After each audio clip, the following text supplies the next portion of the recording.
maanta hooyo wax ka sheeg. maxaan hooyo ka sheegaa? wax walba aan ka sheego kuma filna, balse hal shay ayaan ka sheegayaa. hooyo waxay buuxi kartaa boos walba oo noloshaadii ka bannaan, balse booska ayada ka baxdo cidna buuxi kari mayso. faqiirka ma ahan midka ka dhumay dahab, maskini si mtu aliyepoteza mali, balse faqiirka waa midka ka dhumay akhlaaqda. bali maskini ni mtu aliyepoteza tabia.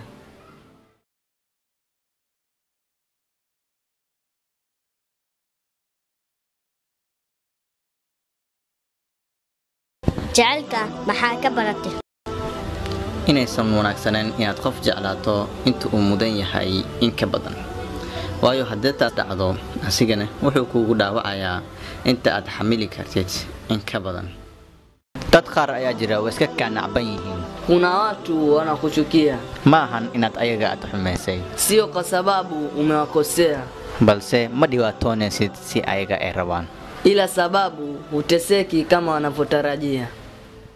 Saaxiibtinimada wax ka sheeg. saaxiibtinimada waa inay noqotaa sida cusbada camal oo raashinka ku jirto. cusbada markay raashinta ku jirto lama arkayo, balse haddii ka maqan tahay waa laga dareemayaa. saaxiibtinimaduna waa inay sidaas noqotaa. inta aad waqtigaaga ku ciyaari lahayd waxaa habboon inaad lacagtaadii ku ciyaartid. adduunyadu waxaad ka helaysaa qofba qof kale ayuu ka sii lacag badan yahay, laakiin adduunyada oo dhan haddaad soo raadisid heli maysid qof haysta in ka badan 24 saacadood maalintii. lacagta aad ku ciyaartid mar labaad ayaad heli kartaa, balse waqtiga aad ku ciyaartid lagama yaabo inaad mar labaad aad hesho.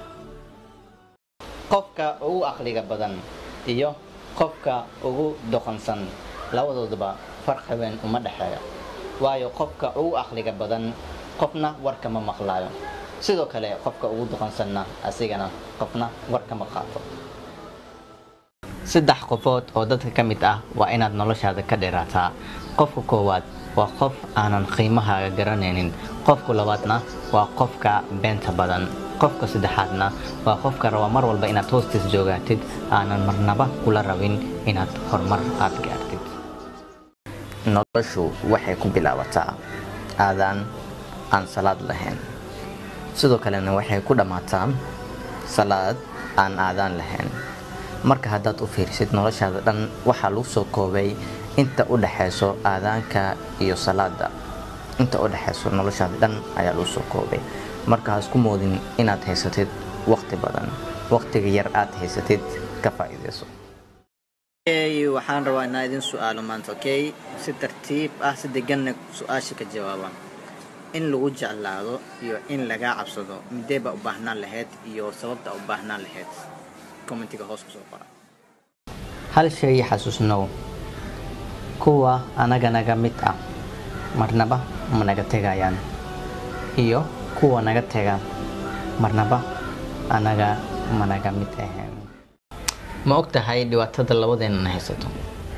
adiga ifahmi maysid, anna ku fahamsii kari maayo. 2 qofood nolosheenii ma lagu waayo. qofka koowaad waa qofka mar walba aad aragto aad isdhehdid ficnaan laheeda inaa mar hore ku baran lahaa, iyo qofka labaadna waa qofka mar walba aad aragto aad isdhehdid kanne maxaa i baraan. i aamin ama ha i aaminin, laakiin waxaad ogaataa waxaan si xad dhaaf u jeclaanaa qofka aan nasiibkeenaba ku qorneen. iska ilaali labadan shay, marnaba ha khiyaanin qofka fursad ku siiyey, iyo qofka ku khiyaane marnaba fursad labaad oo ku khiyaano isigana ha siinin. dadka xumaantooda ayaad sheegtaa, haddana waxaad rajaynaysaa inay adiga wanaagaaga sheegaan. sidoo kale waxaad ku xukuminaysaa dadka waxaysan ayaga aan ahayn, haddana waxaad ka rajaynaysaa dadkaas inay adiga kula garab istaagaan.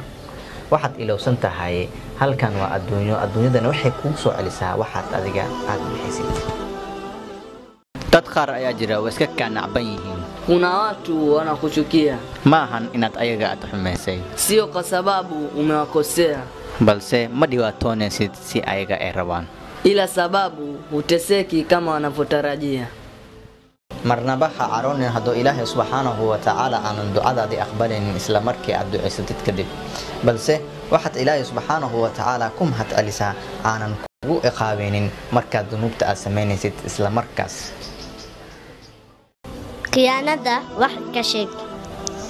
khiyaanada waa shay aanan dhammaanaynin. maanta adiga ayaad qof khiyaanaysa, balse berito adiga ayaa lagu khiyaanaya. barashadu waa labo. dad qaar ayaa jira markaan kulanno kadib ayaan isbaranaa, kuwa kalena markaan isbarno kadib ayaan kulanaa. i aamin ama ha i aaminin, laakiin waxaad ogaataa waxaan si xad dhaaf u jeclaanaa qofka aan nasiibkeenaba ku qorneen. xabsi miyaad ku jirtaa? waa maya.